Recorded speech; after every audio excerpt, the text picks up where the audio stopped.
After a slew of Game Pass games and newer games on the Switch, and a slew, I mean 3 games, I finally returned home to the best console ever, the PS2. I feel like I haven't done a deep dive into any of my game collection on the PS2 in a while, so let's do a deep dive. Let's do some fishing. This time we got Mark Davis's Bass Pro Challenge for the PS2.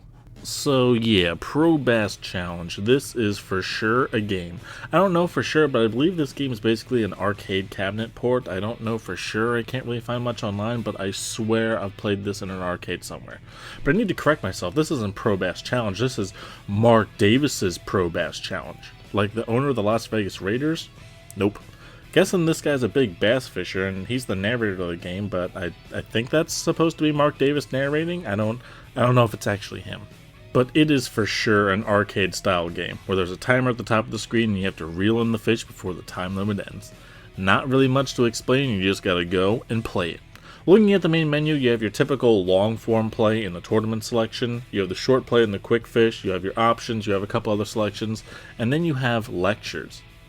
Excuse me, lectures? Since when do video games have lectures? I thought we all wanted to play video games to avoid schools and jobs and responsibilities and learning, but this game, Mark Davis really wants you to understand how to fish. So actually getting into the game itself, you can control your boat and where you want to start to fish, which is actually really important to the game since your ability to catch fish is dependent on fish actually being in the area that you're fishing in, which that's the first thing that I learned, not from the lectures, but actually from just playing the game. There were a couple times I went fishing and I didn't see any fish on screen and I thought they might show up in a little bit, but the time limit's so short that I would just always run out of time. So I learned if you don't see fish, you just gotta move the boat until you find fish. So once you find a spot that has a bunch of fish, you're presented with the opportunity to show your skill and catch some fish, right? Well, not exactly. You just cast and hope a fish bites, which even when the fish locks onto your lure, they don't always hit. I mean, look at this guy. Just bite the hook. What are you waiting for? And then some try to bite it and they miss, and they just end up floating there, rubbing in your face that you couldn't catch them. Okay, so let's say the stars align, you find the right spot, you hook a fish, now you just have to watch the tension and make sure you don't break the line, and you will have successfully reeled in the fish.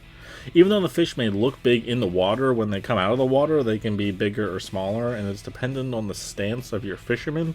Like this one pose, though, like, he's about to break his legs or something. Like, you okay, dude? You don't have to be doing this. So the first few tournaments I didn't do too well, and I went to go check the list, and this has to be one of the weirdest list scrolls in existence. You scroll through the left side, and then the right side is just lower on the list, so when you scroll down it essentially moves the names from the right side to the left. I mean, I guess it saves on vertical space, but it just seems so weird. The last few tournaments I put the pieces together and I won them, which then we get a better look at the player model, and dear lord, this guy is either jacked or he has some serious issues with his chest. Like, look at this buff boy, he's been eating his Wheaties. Completing each tournament gives you a new lure, or at least I think that's what happens, I'm not sure, the text is just too small, I can't read it. But the lures don't really do that much different to the lures you already have. It's basically just different depths in the water, and one's not really that much better than the other. So, is there anything really wrong with this game? No, not really. But let's be honest, it's a fishing game, and I don't think this is anyone's first choice in genre. I did have a good laugh in some aspects of it, and I certainly wouldn't call it a bad game, it's just lackluster and pedestrian.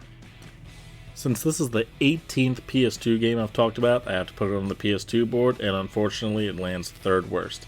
Like I said, it's not legitimately bad like IHRA Drag Racing, but it's just a fishing game, something I would rather just do in person than in a video game, so that's just how it goes.